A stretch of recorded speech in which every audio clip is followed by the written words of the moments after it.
आज हम ये जानेंगे what is the difference between the diagnostic hysteroscopy and operative hysteroscopy. So diagnostic hysteroscopy मतलब कि हम एक टेलीस्कोप की सहायता से यूट्रस के अंदर की जांच करते हैं, यूट्राइन कैविटी की। जैसे हम बड़े कैमरे से देखते हैं यूट्राइन कैविटी के अंदर अगर किसी तरह की भी पैथोलॉजी है, यानी कि पॉलिप या फाइब्रॉइड या झिल्ली या सेप्टम, उसकी हम जांच करते हैं। लेकिन हिस्टोस्कोपी की एक खासियत है कि हम उसी सिटिंग में उसको ट्रीट भी कर सकते हैं। तो यानी कि diagnostic and operative hysteroscopy can be done in the same sitting. So what is operative hysteroscopy and इससे हम किस किस चीज़ों का निदान कर सकते हैं। तो ऑपरेटिव हिस्टोस्कोपी की सहायता से हम किसी भी फाइब्रॉइड या पॉलिप को यूट्रस के अंदर से निकाल सकते हैं in the same sitting if it is plan before. Secondly, अगर कोई सेप्टम हो या कोई झिल्ली हो तो उसको भी हम काट सकते हैं, सेप्टोप्लास्टी कर सकते हैं, सेप्टल रिसेक्शन कर सकते हैं इन द सेम सिटिंग।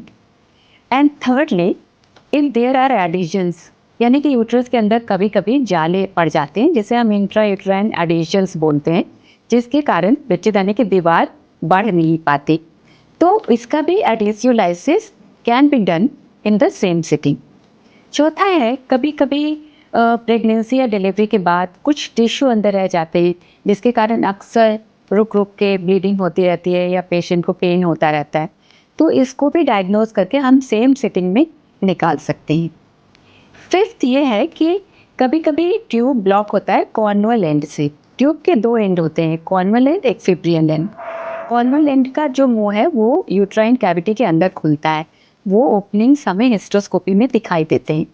तो अगर पेशेंट का डायग्नोसिस हमने कॉर्नुअल ब्लॉकेज बनाया है तो हिस्टोस्कोपी में एक कैथेटर की सहायता से हम कॉर्नुअल रिकनलाइजेशन करके उन ट्यूब्स को खोल सकते हैं।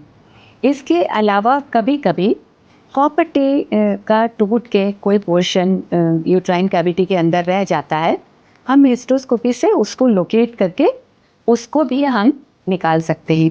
इसके अलावा हम हिस्टोस्कोपी से बायोप्सी ले सकते हैं टारगेटेड जगह से, और हम कई और चीज़ों की इन्फ्लामेशन यानी इंडोमेट्राइटिस वगैरह की डायग्नोसिस भी कर सकते हैं।